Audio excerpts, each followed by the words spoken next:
اعوذ بالله من الشیطان الرجیم بسم الله الرحمن الرحیم. ما و شما را پیغمبری خدا برادرش میخواند، ما و شما را پیغمبری خدا فرزند میخواند. برای این ایمان ما و شما ایمان عجیب است. خدا خبر میدهد آن روز چنان روزی هست که فرزند برای کمک کردن پدرش هیچ قوت ندارد، هیچ شرایطی ندارد و پدر هم برای نجات دادن فرزندهاش هم هیچ شرایطی ندارد، بلکه یوم یفر المرء من اخیه و امه و ابیه و صاحبته و بنیه لكل امرئ منهم یومئذ شأن یغنیه. بلکه خدا میگوید آن روز چنان روزی هست که تا جایی که پدر بالای سری فرزند خود سیله کند، فرزند خود در آغوش گیرد، تا جایی که فرزند پدر خود در آغوش گیرد، بلکه از یکدیگر جدا می شوند و می گریزند. پدر راه گریزش دیگر راه است، فرزند راه گریزش دیگر راه است، مادر راه گریزش دیگر راه است، دختری او دیگر راه را برای خود پیشه می کند. هر کس هر یک راهی را برای گریز برای خود انتخاب می کند.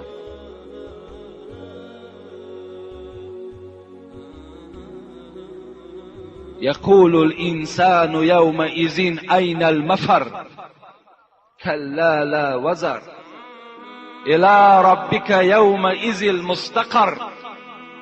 خدا میگوید وقتی که میگریزند چی میگویند؟ پروردگارا امروز آیا جایی هست که ما را پناه کند؟ یقول الانسان یومئذ این المفر، کجا گریزیم؟ کلا لا وزر. خدا میگوید امروز دیگر قلعه های شما، خانه های شما، کوه ها شما را دیگر پناهگاهی نیست. الی ربک یومئذ المستقر. امروز همه بازگشت شما به سوی پروردگار است. شما باید در نزد پروردگار حساب عمر خودتان را جواب گویید. امروز راه گریز نیست دیگر. یحشر الناس یوم القیامت، پیغمبر خدا گفتند روز قیامت وقتی قبرهای شما تیکه تیکه می شود و شما از داخل قبر وقتی که بیرون می شوید، رسول اکرم نزد عایشه صدیقه این سخن را می گوید حفاتا عراتا مشاتا غرلا. پیغمبر خدا گفتند روز قیامت وقتی شما زنده میشوین و از قبر بیرون میشوین، شما حالت ده هستین که پایهای شما لیچ است، پایهای شما لوچ است، در پایهای شما هیچ پای افضالی نیست. عراتا، بدنهای شما لوچ است، در بدنهای شما لباس نیست. مشاتا، شما هیچ چیزی سواره در روز قیامت همراه خود ندارید. غرلا، اشاره کرد به سوی مردها که شما در حالتی هستین که حتی ختنه نکرده شده هستید. اگرچه در دنیا ختنه هم کرده باشین، روز قیامت شما در حالتی میخیزین که شما ختنه ناشده هستید. حضرت عایشه صدیقه وقتی این سخن شنیدند، اون زنها چه زنهای مسلمانی بودند، یک ترس میگد وجود عایشه را فرا گرفت و گفت یا رسول الله النساء والرجال جمیعا ینظر بعضهم الی بعض.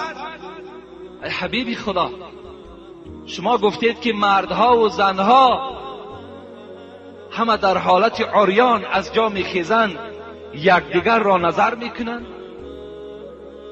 وقتی زنها با مردها که آمیخته باشند، این چی یک دهشتی هست، این چی یک بی‌حیایی هست. مردها زنها را تماشا کنن و زنها باشد مردها را تماشا میکنند. رسول اکرم گفتن یا عایشه، ای عایشه، الامر اشد من ان ينظر بعضهم الى بعض ثم قرأ. عایشه گفتند میگویی که زنها مردها را نظر میکنند، مردها زنها را تماشا میکنند. الامر اشد، آن روز گفت چنان روز دهشتی هست، آن روز گفت چنان روز هولناکی هست که انسان در پهلوی بدای خود را نمیشناسد کی هست و نظرم نمیکند. حتی اگر در پهلویش پدرش باشد و پدر نظر نمیکند، در پهلویش مادرش باشد و مادرش نظر نمیکند. آن روز چنان دشوار روزی هست که هر یک انسان با نفسی میگوید وای جانی خودم، وای جانی خودم، از نزد پروردگار نجات میابم یا نمیابم. و رسول اکرم آیه سوره عبسه را خواندند. این آیه عبسه را چنان تحلیل است که آن روز چنان روزی هست که شأن و یغنی شما را چنان یک امر مشغول میگرداند که شما به هیچ طرف نظر نمیکنید. اون چه امر است؟ اون چی فکر است؟ اون چی خیال است؟ اون خیالی هست که پروردگارا من نجات میابم یا نمیابم. آیا در گروه دوزخی ها هستم یا در گروه جنتی ها هستم؟ آیا در گروه بدبخت ها هستم یا در گروه نیکبخت ها هستم؟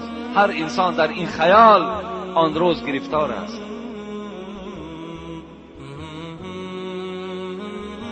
خدا رحمت کند صاحب تفسیر حسینی را، حسین واعظ کاشفی هم این خیالاتی که در روز قیامت به ما و شما می آید در یک رشته نظم در آوردن که کشتی آمد در دریا شکست، تخته زان کشتی بر بالا نشست، گربه و موش بران تخته بماند، کارشان با یکدیگر پخته بماند. نیزی گربه موش را راهی گریز، نیزی گربه موش را چنگالی تیز، هر دوشان از حول دریای عجم در تحیر باز مانده خوشگلم. در قیامت این چنین غوغا بود، یعنی آنجا نه تو و نه ما بود. حضرت میگوید من برای شما یک ساده کرده یک مثال میارم که آن روز مثل که یک کشتی در یک دریا غرق می شود و یک تخته او بالای دریا می براید و در یک پهلوی تخته گربه هست، در یک پهلوی تخته موش است. اگر اینها در دنیا رو پرو می شدن، هر آینه موش از گربه می گریخت و گربه باشد هجوم بالای موش می کرد. لیکن وقتی که در بالای بحر، در بالای یک تخته هستند، این موش و گربه در یک خیال هستند که آیا از این بحر نجات میابیم یا نمیابیم. در فکر هجوم یکدیگر نیستند، در فکر یکدیگر را پیشادم کال کردن نیستند، بلکه در خیال اینها این است که آیا از این بحر به ساحل میرسیده باشیم یا نمیرسیده باشیم. یعنی آن روز قیامت ما هم چنان حالت فرا میگیرد که آیا نجات میافته باشیم یا نمیافته باشیم. بسیاری از بدبختان همین تاجیک ما و شما وجود دارد که حتی قیامت انکار میکند، به آمدن قیامت باوری ندارد، نماز میخواند، در کار شود نماز جماعت هم اشتراک میکند، لیکن از قیامت باوری ندارد. حتی از زنده شدن روزی قیامت و زنده شدن در قبر باوری ندارد. اینها در بین همین تاجیکان ما و شما هم وجود دارد. وای به حالشون.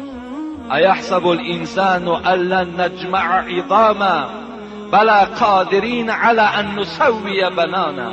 این خداوند از بالای 7 طبقه آسمان ندا دارد، میگوید بعضی از انسانها گمان میبرند که این استخوانهای پوسیده اونها را ما جمع کرده نمیتونیم. بعضی از انسانها گمان میبرند که ما این استخوانهایی که 1000 ساله و 2000 ساله هستند اینها را زنده گردانیده نمیتونیم. لیکن خدا میگوید بلا قادرین علی ان نسوی بنانا، این پروردگار شما چنان قادر هست که حتی همین سرهای انگشتان شما را برابر میکنه. ان نسوی بنانا، این معجزه قرآن است. امروز اگر شما نظر کنین، اگر در دنیا 6.5 میلیارد آدم زندگی کند، سر انگشتان از یکدیگر با یکدیگر مانند نیستند. 6.5 میلیارد آدم، 6.5 میلیارد نوک انگشتان دیگرگون است. خطهایی که در این بالای نوک انگشتان هست، اینها دیگرگون هستند. بین در انسان ها چشم های مانند یافت می شود، دست های مانند یافت می شود، قدهای مانند یافت می شود، لیکن نوک انگشتی مانند در دنیا وجود ندارد. اگر شما در برنامه های تلویزیونی تماشا کنین، وقتی انتخابات پرزیدنت ها می شود یا دپوتات هاش می شود، نوک های انگشت رنگ میکنن و در بالای کاغذ میگذارن، مثل مهر، مثل پیچه دواری، و او را در کامپیوتر جا میکنن. برای چی؟ برای چی کف دستی او را نمیگیرن؟ برای چی کف پای او را نمیگیرن؟ فقط نوک انگشتی او را میگیرن، زیرا در دنیا نوکای انگشت ها مختلف هستند. نوک انگشت در دنیا مانند نیست. خدای را در قرآن معجزه قرآنی است که ان نسوی بنانا، ما حتی نوک انگشت هاتون را برابر میکنم.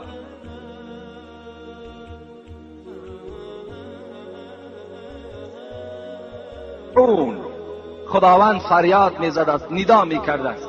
چی ندا میکرده است؟ ندا میکرده است که پروردگارتان را سجده کنید. یدعون الی السجود فلا یستطیعون. لیکن یک گروه انسان ها خداوند را در روز قیامت سجده کرده نمیتونند. خدا میگوید طایفه های هستند که خداوند را در روز قیامت، که روزی هست که فقط رحمت الهی در کار است، همان روز برخی از بندگان خداوند را سجده کرده نمیتونستند. برای چی نمیتونند؟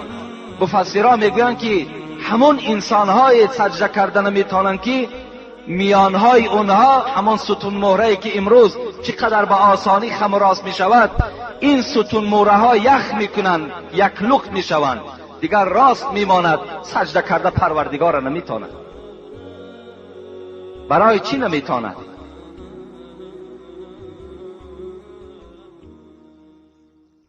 یوم یکشف عن ساق و یدعون الی السجود فلا یستطیعون خاشعة ابصارهم ترهقهم ذلة. وقتی که خداوند میگوید سجده کرده که نمیتوانند، چگونه آنها را یک خجالت فرو میگیرد، چشمهاشان میشکند، چشمها را پیش سینه ها را نظر میکنند و یک ذلت، یک خاری آنها را فرا میگیرد. چگونه که در دنیا یک آدم ما و شما در بالای جنایتش به دست میگیریم، در بالای زیناکاری به دست میغلطد، یا بینماز است، در بین مردم خجالت است، از این ده هم خجالتی وزنین در روز قیامت همو انسانهای را فرا میگرفت است که در محشرگاه پروردگار را سجده کردن نمیتواند. سجده کردن نمیتواند. در دوامش میگوید خداوند وقد كانوا يدعون الى السجود وهم سالمون. برای چی اینها پروردگار را در روز قیامت سجده کردن نمیتونند؟ زیرا که در دنیا اینها تنی سالم داشتند، اینها دستهای با قوت داشتند، پایهای حرکت میکردگی داشتند، میانهای خم و راست میشدگی داشتند. لیکن در دنیا که خداوند اینها را به سوی سجده، یعنی به سوی نماز با جماعت دعوت کرد، اینها در دنیا که رد کردند، در قیامت اینها خدا را سجده کردن نمیتونند. ایرا مفسرات چگونه که یاد کردم، ابراهیم تیمی میگه یعنی الی الصلاة المکتوبه بالاذان والاقامه. همین و هم سالمون که خداوند میگه اونها سالم بودند، تنی صحت داشتند، لیکن در دنیا که خدا را سجده نکردن، ابراهیم تیمی میگه که مراد از این سجده این نماز هست که از مکانی که اذان و قامت گفته می شود، ان همون نماز در نظر داشته است، یعنی نمازی با جماعت است. سعید ابن مسیب باشد چی میگوید؟ کان یسمعون حی علی الصلاة حی علی الفلاح فلا یجیبون و هم سالمون. سعید ابن مسیب میگوید مراد از این سجده که پروردگار در این آیت خبر داد، این همون سجده هست که مؤذن فریاد میزند حی علی الصلاة، بیایید به سوی نجات، حی علی الفلاح، انا در همین مسجد نجات است، انا در همین نمازی با جماعت نجات است. فلاح از کلمه نجات است. در اینجا شما نجات میابید، در اون خانه نه. بعضی از بیخیردان موی سفید است، ریشش مثل کفن واری سفید است، امروز یا فردا خبر مصیبتش میرسد میگه در خانه هم که خانه باکی ندارد. شرم به تو باد. این نصیحتی پدرانه تو اگر این باشد، خودت در روز قیامت پروردگار را سجده کرده نمیتونی.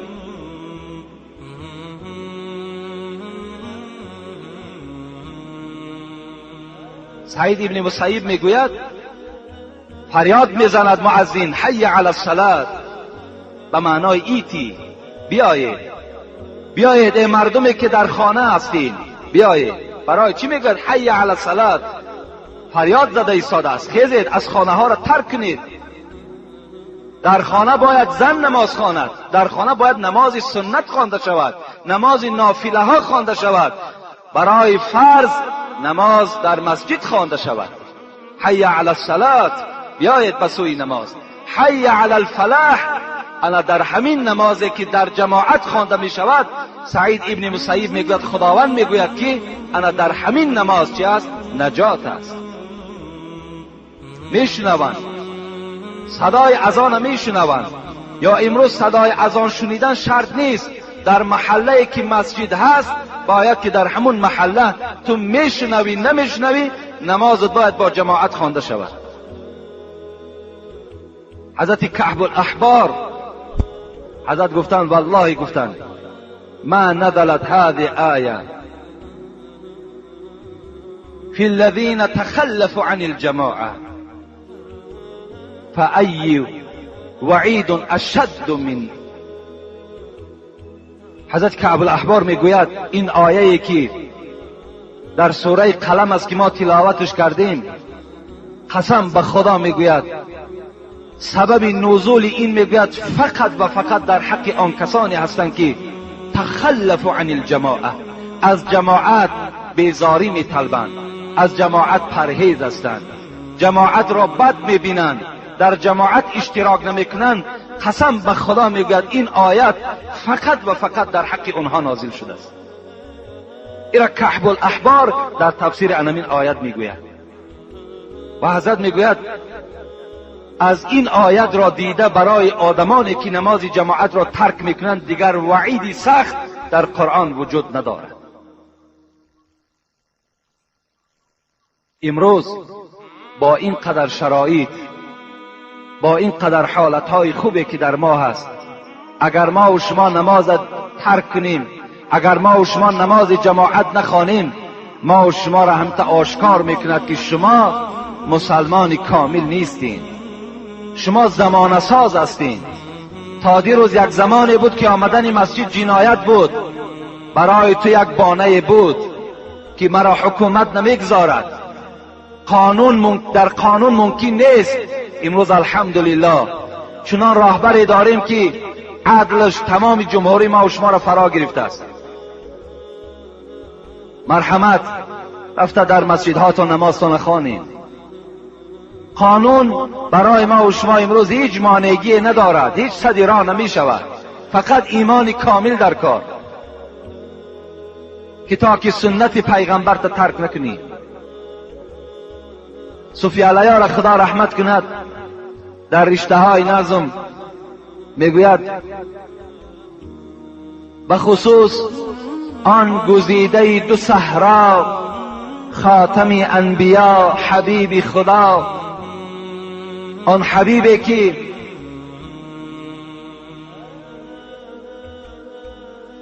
سروری هر دنیا نصیب اوست. این حبیب خدا را حکایت میکند وقتی آخر که ماند از پا باز، گوش او را رسید بانگی نماز. این ترجمه و تحلیل حدیث پیغمبر خداست. وقتی که این محبوب دلها، این حبیب خدا وقتی که میگه از پاکی ماند، پایها که دیگر دردمند شد، بیماری بستری شد، دیگر قوت راه گشتن نداشتند، وقتی آخر که ماند از پا باز گوش او را رسید بانگ نماز. در جاگه خواب بودند، حضرت قوت راه گشتن نداشتند. بناگاه حضرت بلال اذان داد، فریاد زد حی علی الصلاة حی علی الفلاح. حبیب خدا در این جاگه خواب بیقرار شدند، اذان شنیدند. حبیبی که بار هم نماز بی جماعت نخواندند، 5 وقت در مسجد نمازی با جماعت میخواندند. بازم این نمازهای جداگانه داشتند و 5 وقت نماز سیر نمی شدند. این حبیب خدا وقتی که از پا ماند، گوش او را رسید بانگ نماز. گفت بر مرتضی مرا بردار، جانب مسجد جماعت آ. حضرت علی که در خدمت حبیب خدا که قائم بودند،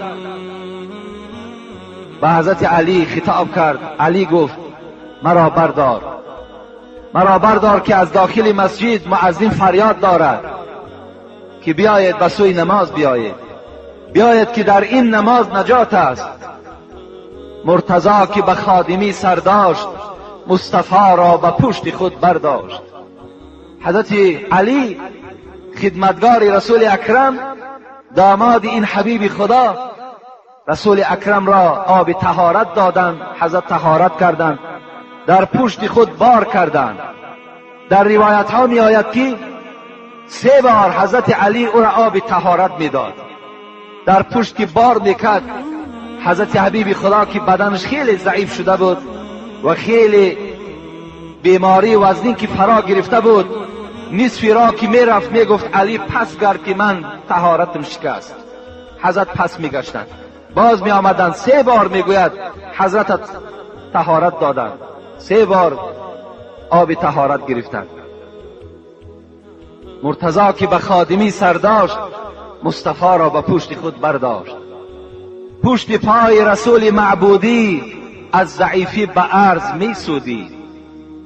حضرت میگوید وقتی که برداشتن، حبیب خدا گفتن در بعض روایت که ای علی، مرا آنقدر بردار که پایهای من در زمین شکیده رود، تا که آثار قدم من در نزد پروردگار ثواب دارد. هر کدام شما وقتی که از خانه قدم زنان می آید، در هر یک آثار، در هر یک قدمی که داشته شما، خداوند برای شما مغفرت گناه وعده کردگی است. این حدیثای صحیح پیغمبری خدا. حضرت گفتن که مرا آنقدر بردار که پشتهای پای من در زمین شکیده رود. اون زمانها این گونه رسته های تازه و آباد نبود. اون زمانها قمزار بود. اون زمان از خس و خاشاک خالی نبود. پشت پای رسول معبودی از ضعیفی به عرض می سودی. از گرمی زمین میگوید صوفی اللیار که پشت پای حضرت سخته با چنین مهنت و مشقت و درد و جماعت ادای طاعت کرد. با این قدر مشقت، با این قدر کلفت، حبیب خدا در بالای بستر خواب نکردند، بلکه جایگاه را ترک کردند. آمدن، قوت ایستادن نداشتند. گفتند که ابوبکر صدیق پیش در آید. ابوبکر صدیق پیش در آمدند و حبیب خدا از پس او نماز خواندند. در این گونه حالت وزنین رسول اکرم نمازی با جماعت ترک نکردند. از این خاطر صاحب مختصر خدا رحمت و مغفرت کند میگوید الجماعت سنت مؤکده. جماعت سنت مؤکده هست. اگر شما قدرت داشته باشین، اگر شما شرایط آمدن مسجد داشته باشین، لکن بازم این مسجد نآیین، شما ترک سنت مؤکده کردین، شما در نزد پروردگارتان گناهگار میشوید. ببینید امروز چنان امت اسلام را یک تنبلی، یک غفلت چنان فرا گرفته است که اگر ما و شما را 1 کیلومتر یا 2 کیلومتر اگر معرکه خوردن باشد، قوت داریم، شرایط داریم، میریم. برای نفس، برای سیر کردن نفس میریم، لیکن برای که نماز ما در مسجد خوانده شود و این عمل ما طبق گفته حبیب خدا شود، این ما و شما رد میکنیم. به نزد هر طعام پهلوانی، خدا رحمت کنه جنونی را، حال ما و شما را دیدن طعام خورها، نفس پرورها، ما و شما را دیدن حضرت چی گفتن؟ خطاب کردن به نزد هر طعام پهلوانی، به وقتی بندگی رنگی زنانی. وقتی اگر عبادت پروردگار شود، وقتی که اذان از بالای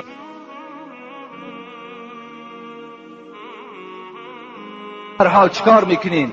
مثل زنها واری عذرهای شما پیدا شدن میگیرد، هر گونه عذر را پیش آوردن میگیری. بچم پام نمیشود، بچم وقتم نیست، احوالم بدای، در خانه هیچ کس نیست، لباسم بی نمازای و هر گونه عذرها پیدا شدن میگیرد.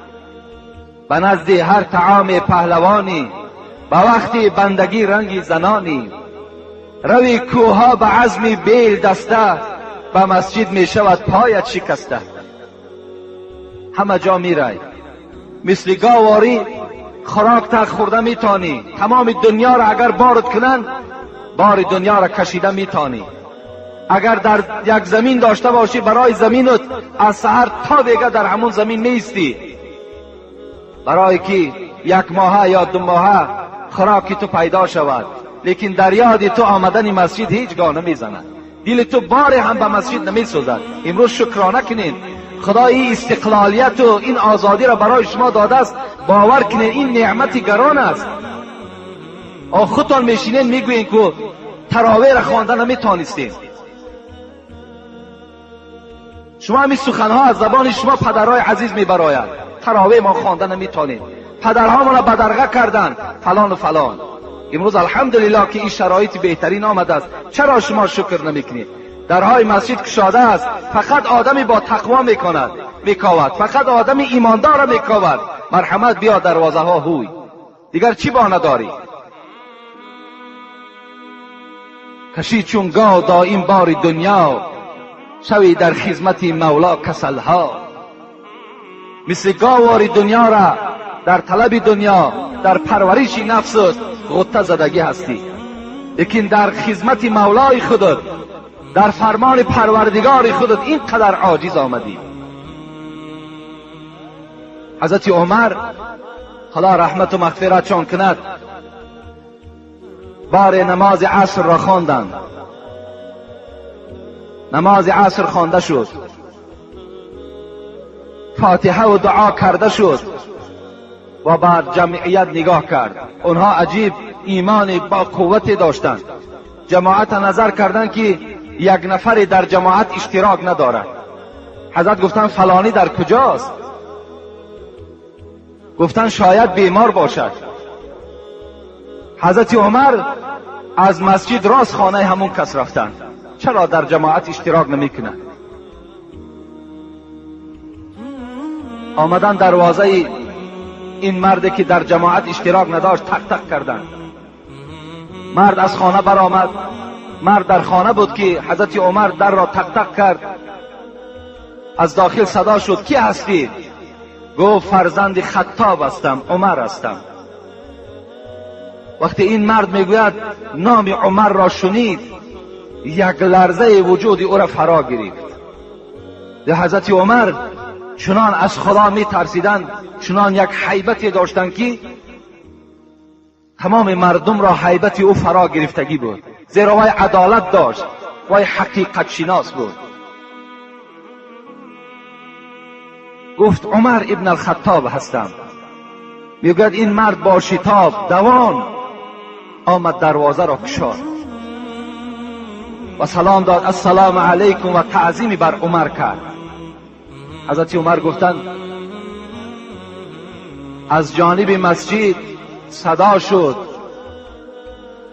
از بالای آسمان پروردگار تو حی علی الصلاة گفت، بیا به سوی نماز. حی علی الفلاح گفت، سخن پروردگار تا رد کردی و سخن عمر ابن الخطاب اجابت کردی و پیش عمر آمدی. از خدا بترس گفت. از خدا بترس که سخن عمر برای تو قبول شد، دروازه را به بالای عمر کشادی، دوان دوان آمدی، لیکن سخن پروردگار تا رد کردی. از خدای خودت بترس. عمر این گونه خصلتی داشته. این سحر یک جوان برای من یک سخنی گفت که از زبان یک خیلی آدم ناکس، نالایق، یک بدبخت که سرزنش حضرت عمر را کرده بوده است. من یقین میدانم که وی شیعه هست، وی شیعه هست، وی کسی هست که آرامی تاجیکستان را نمیخواهد، وی کسی هست که میخواهد در بین ما و شما باز اختلاف ها پیدا شود. این گونه رویه ها در بین ما و شما پیدا شدن، احتیاط کنید. میگوید یک مرد در یک معرکه حضرت عمر سرزنش میکند، حضرت عمر قبیح میگوید، دشنام میدهد. ای انسان، تو با خبر باش که حدیث بخاری و مسلم است.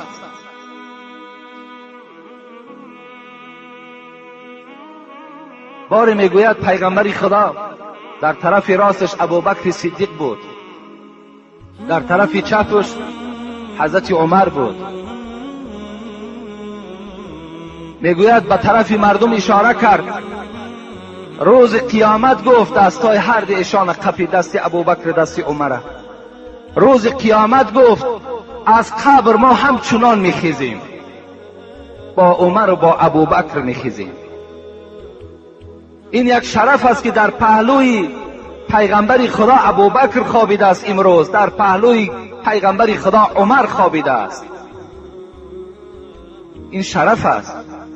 ان الله جعل الحق على لسان عمر و قلبه. پیغمبر خدا را حدیثش است که خداوند حقیقت را در دل و زبان عمر نهادگی است. ای عمر گفت چنان حیات بسر میبری که یک رفیق در حیاتت نمیابی، زیرا تو حقیقت گو هستی. چنان حقیقت داری که یک رفیق را تو در دنیا صاحب نمیشه. این خصلت‌های خوب عمر بود. چگونه همی انسان زبانش گشاده میشود، عمر را سرزنش میکند، ابوبکر را سرزنش میکند. خوش به حال همون جوانی که در همون حالت دندان این بدبخت را میشکند، خوش به حالش. بار حضرت عمر میگوید شب بود، اون حضرت از تمام اهالی مدینه خبر میگرفت، شب خواب نداشتند. آیا برای اونا خواب شیرین نبود؟ خواب شیرین بود، لیکن از قیامت میترسیدند، حق رعیت پایمال نمیکردند. شب بود. میگوید عبدالرحمن ابن عوف میگوید همراه من بود. شب وقتی در کوچه های مدینه میگشتیم، نگاه کردیم که در یک گوشه مدینه یک علاوه میسوزد. عمر گفت این کی باشد در این نصف شب؟ وقتی نزدیک آمدیم نگاه کردیم که یک زن 4 فرزند دارد، فرزندهاش گریه دارند، با آواز بلند میگویند مادر جان گرسنه ماندیم، مادر جان گرسنه ماندیم. عمر وقتی صدای این نگاه تفلکا را شنید، عبدالرحمن میگوید دیگر طاقت نکرد و از این مادر پرسید در این دیگ چی داری؟ گفت در این دیگ آب دارم و در داخلش یک چند دانه سنگ را پرتافتم و این فرزندها را فریب داده ایستادم که الحال خوراک شما تیار می شود، الحال خوراک شما تیار می شود. شاید که اینها را خواب برد، لیکن خواب نمی برد. این مادر میگوید عمر را نشناخت، ندانست که این عمر است. حضرت میگوید دوان عبدالرحمن را گرفت و با بیت المال آمد میگوید یک مقدار روغن و یک مقدار عسل و یک مقدار آرد را گرفت و آمد. میگوید خود عبدالرحمن میگوید حضرت میگوید آمد که الکی آتش خاموش شده است. خود میگوید علاو میکرد، پوف میکرد، از ریشهای مبارک میگوید دود بیرون میشد، گلوی مبارک میگوید دود فرا میگرفت، پوف میکرد، علاو این دیگ را در داد. خود با دست خود میگوید یک آتله تیار کرد و در پیش این زن و کودک ها گذاشت. این زن گفتن که خوش به حالت، گفتن ای مرد، گفتن کاش که در جای عمر تو میشدی و این مدینه و این خلافت مؤمن ها زیبنده تو بود. گفت چرا عمر در تخت خلافت نشستگی است؟ عمر میگوید گفتن ای مادر، گفتن این شهر کلان است، عمر به همه این نمیرسد، عمر از حال همه شما درکدار نمیشود. میگوید وقتی خوراک دادن همین عمر امیر المؤمنین وقتی میگوید نگاه کرد که کودکا خوراک خوردن، سیر کردن، خواب کردن، عبدالرحمن میگوید یک سنگ کلانی بود، از پس همون سنگ نگاه میکرد کودکا چگونه خواب هستند. وقتی اونها را در حالت خواب دید میگوید پس گشت آمدن و میگه به این مادر اعلان کرد که سحر به مسجد بیا، اونجا من برای تو عمر را نشان میدهم که عمر کی هست. عبدالرحمن ابن عوف میگوید وقتی که ما سحر بامداد خواندیم نگاه کردیم از دروازه همان زن با همراه کودکها در آمد. وقتی عمر را میگه در محراب دید و مردم همه مراجعت دارد امیر المؤمنین امیر المؤمنین، این زن میگوید خجالت شدن، گفتن ای عمر، گفتن مرا ببخش که من شب خیلی شما را سخنهای درشت گفتم، سرزنش کردم. عمر گفتن نه، گفتن این سرزنش نبود، تا بروز گفتن حضرت عمر من خواب نداشتم، تا بروز گفتن من در گریه بودم که حال شما را در قیامت چی جواب میگویم. و میگوید گفتن ای مادر از من راضی شدی؟ گفتن راضی شدم. گفت در اینجا یک مکتوب بنویس، به دست خدا ترسی را ببینید، یک مکتوب با دست خود بنویس و بگو که من از عمر راضی هستم. و نویساند که من از عمر راضی هستم. عبدالله ابن مسعود فریاد زد، عبدالرحمن ابن عوف فریاد زد، گفت در زیرش امضا کنید، امضا کنید که این زن از عمر راضی هست. میگوید امضا کردند و گفت ای گفتن پیروان عمر گفتند وقتی عمر از دنیا میگذرد شما را به خدا قسم میدهم که همینه در پهلوی من در قبر همین مکتوب گذاره تا که در پیشگاه خدا من جوابگر نباشد. عمر چگونه شخصیت بود، این گونه خدا ترسی داشت. این نجس ها و این بدبخت هایی که عمر امروز ملامت میکنن خودشان چی خدمت کردن؟ خودشان کی هستن اونها؟ اگر اونها را تفتیش کنیم با ما که یگان حرامی هست، وای از بلد زنا هست، وای حلالی نیست، بار هموای بدبخت دو رکعت نماز تهجد در شب خواندگی نیست، یک آدم نمازخوان کردگی نیست، میخیزن عمر سرزنش میکنن. در این مسئله ما و شما احتیاط باشیم. و این عمری هست که برای نمازی با جماعت اینقدر کوشش میکردن. اگر عمر از خدا نمیترسید پس کجا خیس رفت برای یک آدمی که در قوم در جماعت اشتراک نمیکند برای او شده اینقدر سرگردانی کردند و یا اینقدر تحقیر کردند.